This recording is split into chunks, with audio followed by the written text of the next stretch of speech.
За ер нь олон улсын сувилагчийн өдөр Флоренс Найтингелийн төрсөн өдрийг тохиолдуулаад Соёлхон амьдрал төвөөс үндсэн 3 ажил зохион байгуулдаг.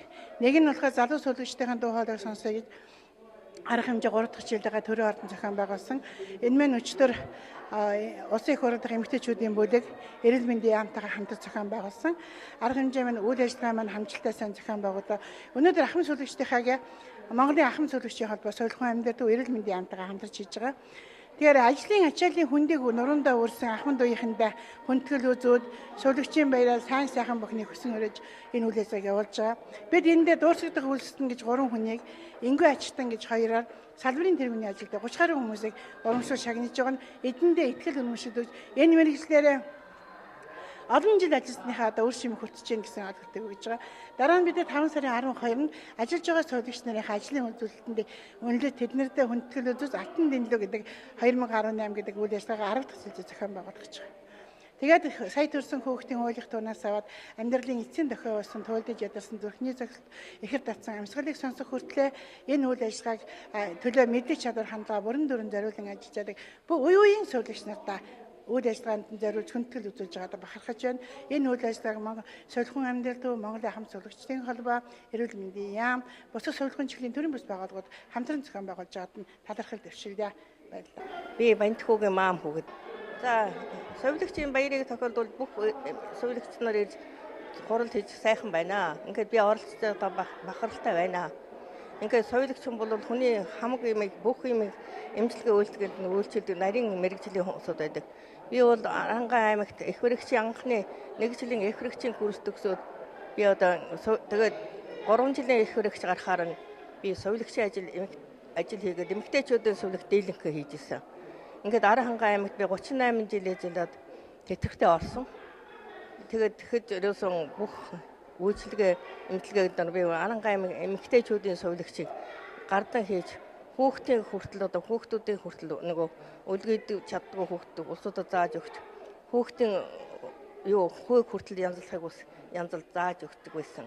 Тэр үед бол нарийн мэрэгжил хэрэгтэй байдаг байсан. Өдөөний улсууд бол хамаагүй бас бохирдуулах гэдэг. Тэрийг бол нарийн эмнэлгийн журмаар ингээд нарийн хийгээд тэгээд ингээд хөдөө гарч явж мориор хүртэл морь унд явж хүн төрүүлж явсан хүн би. Их хэрэгч хийжсэн. Чигмэд орж ийн биш. Одоо нийт Монголын эрүүл хамгаалах байгууллагын эрүүл хамгаалах яамны харьяа бүх нийт эмч сувилагч ажилчдаа баярын мэнд хүргэж сайн сайхан эрүүл аз жаргалтай сайн сайхан бүхнийг хүсье. 70 хэд оноос л одоо 2009 он хүртэл яг ажил хийж байсан. Эндээ бол 2009 он тэтгэврт гарсан. Тэр хүртэл ажиллаж байхад бол ажил маш хүнд ээлжинд гардаг ч үйж байсан, өдрийг ажил хийдэг байсан. Ер нь ажлын ачаал маш их байдаг байсан. Тэрийг бол бид бүхэн өөрийнхөө сэтгэл өөрийнхөө итгэл зүтгэлээр давж маш их ажлыг амжуулж, ард түмэндээ үйлчилж, үр хөгшид насад залуу үеийнхэндээ одоо эрүүлийн хаз жаргалыг л авчрах талаар ажилладаг байсан. Чин сэтгэлээсээ л ажилладаг байсан.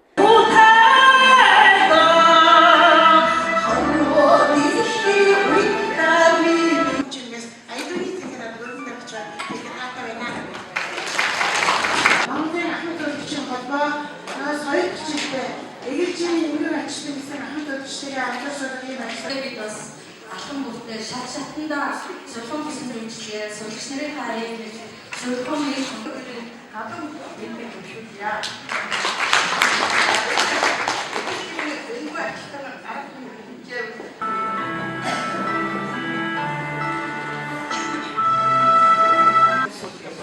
За энэ үйл ажиллагааг явуулахад эрүүл хамгаалалт яам бол биднэрт мэдээлэл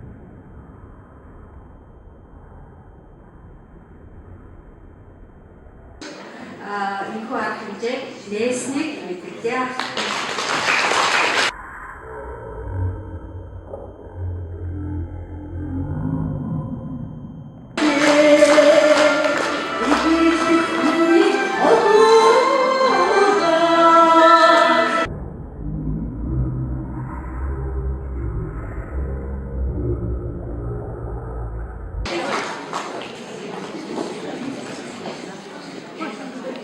нийгмийн давхаргын төлөөлөлд оролцсон ийм сувилагчийн штаб анх удаа байгуулагдаж байжээ. Ингээд энэ санаачлагыг гаргасан нөгөө салбарын яамаар багтж байгаа дэмжиж дахин гадарх шүү дээ. Адын өрнөсгөөч самын шүлжсэн जुгаан сувилагч санаа баярлалаа гэмээр бүгдээ хамтдаа дуусгая.